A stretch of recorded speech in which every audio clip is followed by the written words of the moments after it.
So today we've got our topic of online marketing tactics, and underneath that one, it's called collecting customer stories. Now, this is a big one because it's something that we should all be doing, hopefully. And it is a question that I get asked quite a lot about: how do I collect those stories, or how do I find them? So very quickly, we're going to go over a few things and then we'll open up the floor to questions. All right, so why do you want to do it in the first place?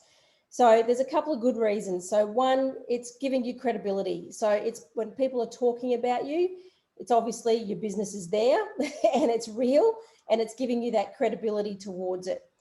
Then we've got, obviously, it's a visual. So if people are talking about you, there's generally some sort of visual to go with it. Plus, it gives then your potential customers or your potential audience the idea about who you are and what you're actually portraying as a business. So it's very good in that visual sense. And then, of course, we've got goodwill. You know, that's what you're putting out there. So the more people are talking about you, the more people are going to actually give you that goodwill status. Obviously, we're hoping that it's all good things that people are talking about you, not bad. But that's why we want to do it. So at the end of the day, what it becomes is actually it's social proof. So it's social proof of your business. And from there, what we're doing, and you've probably heard this term quite a lot, it's UGC, it's user generated content.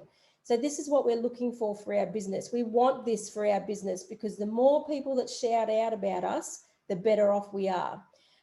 So definitely this is a good way to get started in this space. So where are you going to find it? There's so many places that you can find your social chat, so to speak. So obviously you've got your reputation sites. So if you're in the tourism industry, you've got the likes of TripAdvisor, for instance, or you've got all your third-party websites, for instance, like booking.com or Expedia or any of those. So people are reviewing you. So they're talking about you. So this is potentially where you can start collecting some stories from your customers. If you're in a particular industry, I'm sure, you know, if you're in landscaping or painting or plumbing or whatever the case may be, there's something there. There's always some sort of niche websites that will help you get this information. Then you've got, of course, your big one, which is social media. So you've got your reviews, you've got people who are checking in, you've got just simply comments that people are making about your business. You've got, and all the different platforms that are out there with social. So obviously the big ones, Facebook, Instagram, Twitter, YouTube, but then don't forget there's more on top of that. So some of these emerging ones, for instance, like not emerging now, but Snapchat, TikTok, Clubhouse is an emerging one that's coming through right now. So there's lots of different platforms where people are potentially talking about your business and talking about how good or bad, hopefully more good than bad. Then, of course, your local search. So people, if they're living within the area, it doesn't matter if you're a plumber, if you're an accommodation place, if, you know, whatever your business is, that people are locally searching for you as well. So where are you being found there? So a big one obviously is Google My Business. If you haven't got your Google My Business set up and working, then it's hands down one of the things that I would suggest straight away to make sure that you've got going for you. And then your other local search options, you know, Bing has got their own. You've got obviously the Yellow Pages, White Pages version now, which is Census, and a few others that are out there that are your local search platform. So if you haven't created those listings, then make sure you go and get them or go and claim them if they've already been put out there. So definitely another one to go and look for. Your customer, obviously. You know, it's pretty obvious, but a lot of people forget to go and talk to your customer or your guest, or, you know, whatever your type of consumer is for your business. Talk to them, because a lot of the time, you know, just simply having a chat is a great way to start to get a story from them. It could be, you know, some background why they're with you or why they're using your particular product or service, or whatever it is. Start that chat with them. It doesn't always have to come from social media. It can be that face-to-face side of things as well. And then we've got, let me just move this out of the way. We've got obviously then, if you've got in the tourism industry, you've got guest books you might have, or you might have surveys that you've completed, or you've got some other way that your potential customer, or your customer, sorry, is already interacting with you. So where is that? So what is it that you can use to start collecting these customer stories? Right. So now how? How do we do it? So first of all, with social media, obviously we're going to talk about looking at your notifications in your inbox. Really important to make sure you're monitoring those and you're watching that all the time. So your check-ins are really important. Your mentions, your recommendations on Facebook or any of the other other social platforms that we've got.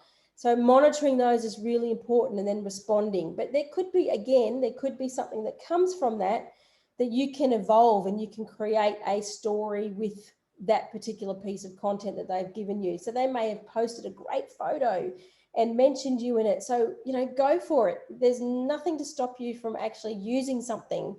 If you feel like you need to ask the permission in the first case, which you probably should in 9 times out of 10, then do it. Ask, do you mind if we share your photo? And then that way it gives you, again, that another interaction that you're going to have with that particular customer. Now, if you haven't heard of it, Google Alerts is fantastic. It's a great way of monitoring your businesses being spoken about. So you can set up an alert that comes through daily, every week, every month. It's up to you. And it gets sent to you in an email, or you can have a notification that pops up. And it basically gives people the ability to, you as the business, the ability to make sure that whatever's being spoken about out there, that you're on top of. So even if someone hasn't physically mentioned you as in an @ symbol or something like that, or your hashtag, for instance, then at least this way you can monitor what's going on with your business name or whatever you'd like.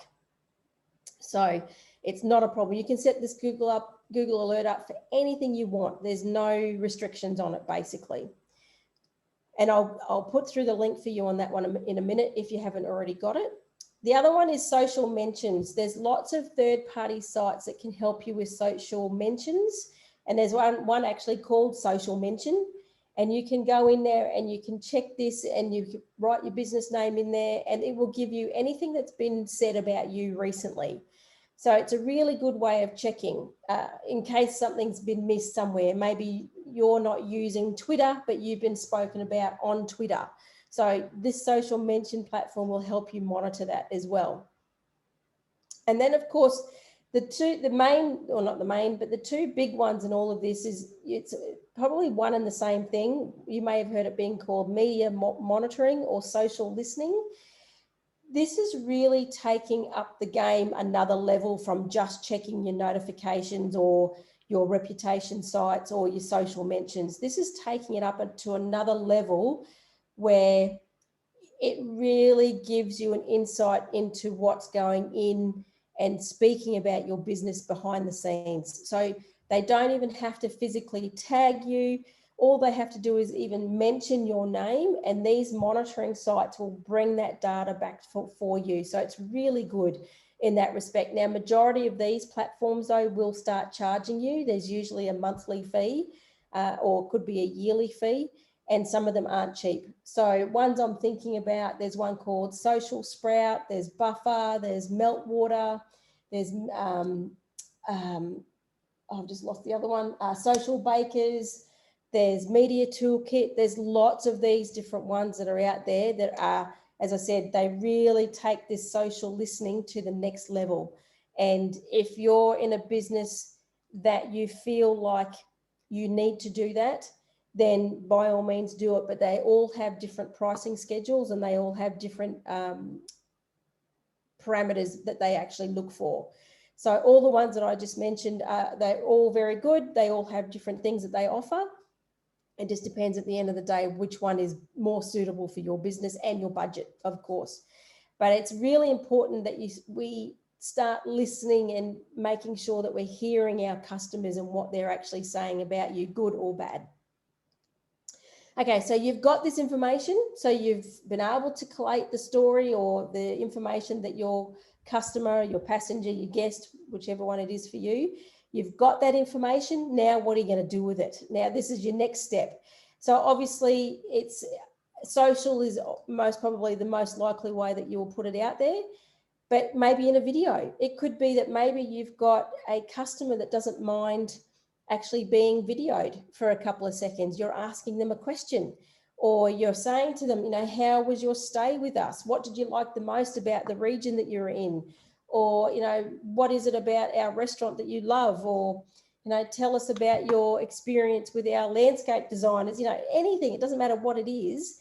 There's so many different ways you could do it that a video works really well. And then if you're using it on social, it even amplifies it even more so. As you know, and we've spoken about this many times in previous weeks, Facebook favors video. So if you can go that one next level and go live video, wow, happy days for your account, because their algorithms are favoring live and videos at the moment. So video is without a doubt something that you should be thinking about if you haven't already in your business. And don't worry, there's lots of video tools out there. That might be another session. There's lots of tools out there that can help you with that. So it's definitely one to go with. Quotes work well. If you're getting a quote from your guest book, or it could be a quote from one of your reputation sites, or it's a quote off of a social media comment that they've made or something like that, you could use it. And if you use it, make sure you take it in the entirety of the quote. Don't chop it down, because maybe then the context gets lost. So make sure you take the full quote. And then, of course, also, and if they are okay with it, if they give you permission, you can put their full name with it and maybe where it was taken. So if it was from the likes of TripAdvisor or a Facebook quote or whatever the case may be, or your guest book or wherever, just make sure that you reference where it's coming from. These don't always work really well, only because sometimes people may think that they're not real. Because if you're just writing the quote, then anybody can write a quote and put anybody's name against it. So sometimes with the video, it works even better because you're physically seeing the person that's been interacting with your business. So just think about that. Not to say you shouldn't do quotes, but just be mindful that maybe sometimes people might find it not as truthful. If you're in a business where it is dealing with maybe a business to business, so logos work really well. So if you're working with another business, you could put that on your website so that you can see that you're referencing another business. They can work quite well, and you could link through, obviously, to their website. The other ones, which also can be on your website, are case studies or even a blog that you might write around that story or that piece of information that you've been able to gather from your customer. So you've got lots of ways of what you can do once you've got that story. So these are only a couple of little ideas today, but just to give you sort of something to work with and to start moving on with, hopefully. So what I want you to do today is, or not today, maybe this week, if you haven't before, go and create a Google alert for your business. I guarantee you this will work. This will give you lots of great information about your business that's being said about your business over a period of time. You should be doing this already, but make sure you're monitoring your inbox and your notifications on your social and in your reputation. And then look at creating a social post or adding it to your website, something that where you've created that piece of social content from your customer. So that's your mission this week, is to create your Google alert, go and check what's going on, and then put something out there on your social or your website. So that's today's topic for the online marketing tactics with collecting customer stories. I hope that's given you some information, and now we'll go on to questions. Thank you.